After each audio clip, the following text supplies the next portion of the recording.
Depuis qu'on est adolescent, qu'on lit un magazine qu'on aime bien, de se retrouver dedans, ça me fait un drôle d'effet. Et je suppose à mes parents aussi. Ouais. Alors, en robe dans les nuits d'été, vous pensiez à quoi? À ma mère et à mes sœurs. Et puis, quand je me suis retrouvé transformé la première fois, exprès, il y avait plein d'abeilles qui tournaient autour de moi, qui me mettaient une perruque, du maquillage, une robe, etc.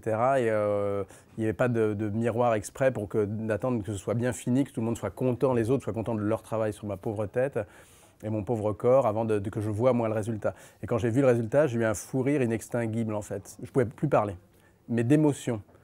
Parce que justement, j'ai peut-être vu une femme possible que j'aurais pu être, exactement comme le personnage. Donc je me suis dit, le personnage est là, quoi. Ce truc qui m'a au départ un peu gêné, parce qu'il y avait d'autres gens autour de moi. Si j'avais été seul, je pense que j'aurais ri de la même façon. Et peut-être même encore plus, parce que j'aurais été plus tranquille, j'aurais peut-être même pleuré.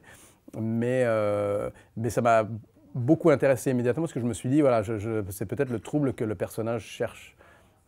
Donc le personnage est là. Donc c'est ça qui m'a plu, quoi. Voilà. J'ai connu un homme marié, comme vous. Juste quand son désir de n'être oppressant, il devenait Juliette. On va faire de toi la toute sublime, une vraie star. J'ai aimé Jules, et j'ai aussi aimé Juliette. Et vous savez pourquoi? Parce qu'il n'était qu'une seule, et même personne. L'envie de jouer vous vient d'où? Eh bien, peut-être de la télé.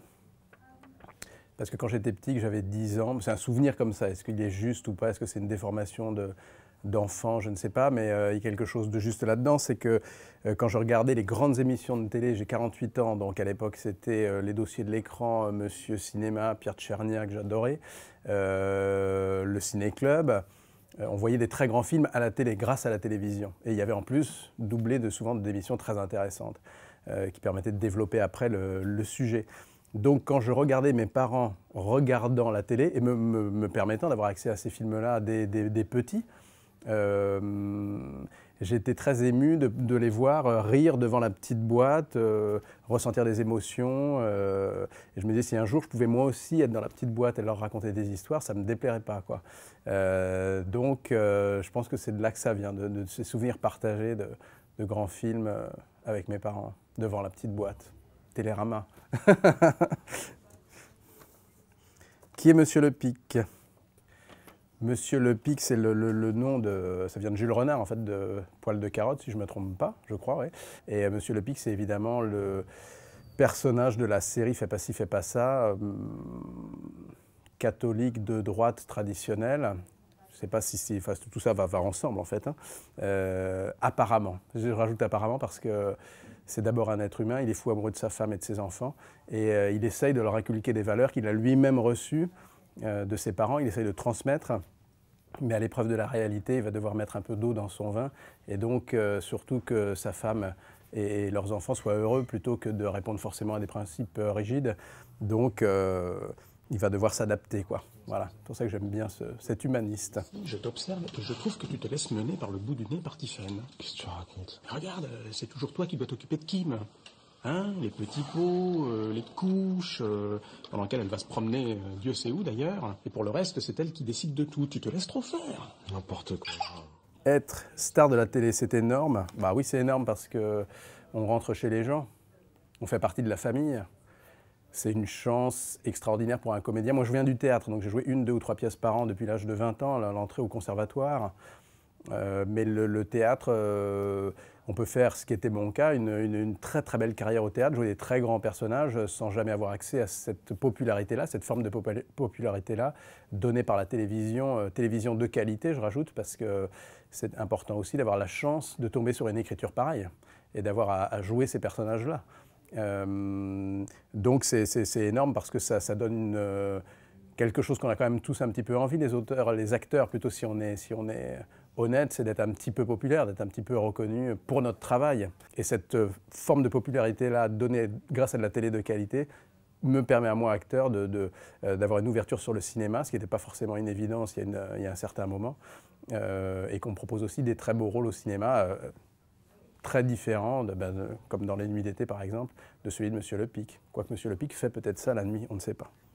Les seconds rôles du cinéma français sont-ils méconnus, ignorés? Est-ce qu'ils sont méconnus et ignorés? C'est une bonne question parce que un bon film, il a forcément des bons seconds rôles et des bons troisièmes rôles. Tout est bien écrit, comme chez Bakri Jaoui par exemple, où de temps en temps, il y a un personnage qui arrive, qui a 2 répliques et on voit un univers, quoi. Moi, c'est ce que j'aime dans les films que j'aime, c'est ceux-là. C'est où tout est bien, pas seulement le premier rôle, mais aussi tout, et notamment les deuxième, troisième rôles, c'est les fondations de la maison. Les deuxième, troisième rôles, c'est eux qui tiennent la baraque et qui font que l'histoire va être racontée. Alors, tourner avec Polanski, c'était bien. Bon, c'était énorme. C'est un super directeur et acteur parce qu'il donne une indication. Et voilà, quand on parle de professeur d'art dramatique, lui, il m'a appris des choses sans le vouloir, juste en travaillant. De le côtoyer pendant 6 mois tous les jours au théâtre, en plus, c'était passionnant.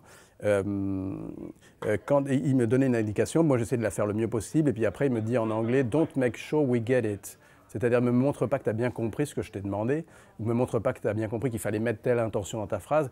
Il me disait juste « Fais la chose, ressens-la » plutôt que de la jouer. Donc, par exemple, une toute petite différence, c'est qu'à un moment, le personnage il reçoit une lettre d'une ancienne maîtresse et la lettre est parfumée. Donc moi, je sentais le truc, comme ça, et il m'a dit non, c'est pas possible.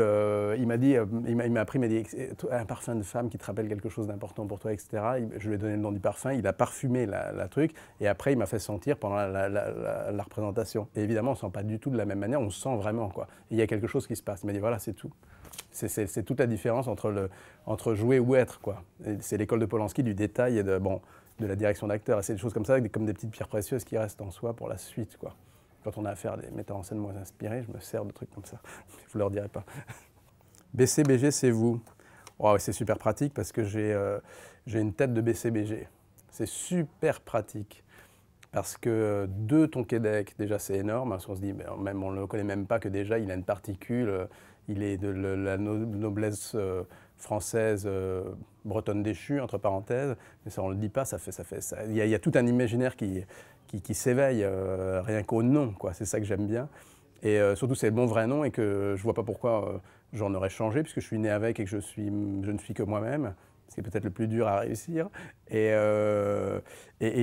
donc, du coup, j'ai en plus une tête de gendre idéal ou de petit garçon bien élevé, parce que j'étais bien élevé par mes parents. Mais je crois, et je les embrasse. Mais du coup, de garder un œil d'enfant, ça permet de faire les pires conneries, en fait, voilà, de BCBG. Que ce soit les pires conneries dans la vie, parce que jamais on vous accuse vous, on va toujours accuser celui qui dormait au fond de la classe plutôt que celui qui est au premier rang avec sa tête de bien élevé. Donc c'est pareil pour les rôles. C'est très pratique, mais j'ai mis beaucoup de temps à l'accepter et à le comprendre. À un moment, je voulais porter des piercings, c'était Isabelle Nanty qui m'avait dit « Mais non, pourquoi tu vas faire ça? Je vais mettre des anneaux dans le nez. » Je sais pas, pour qu'on me confie des rôles un peu roots, un peu des trucs un peu plus, voilà, où il y a des trucs à défendre. Et elle m'a dit « Mais non, laisse faire la vie. » Et elle avait bien raison, parce que le côté BCBG, exactement comme dans le film Les Nuits d'été,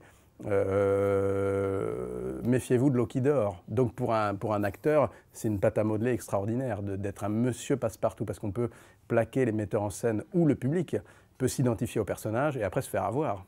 C'est un piège merveilleux.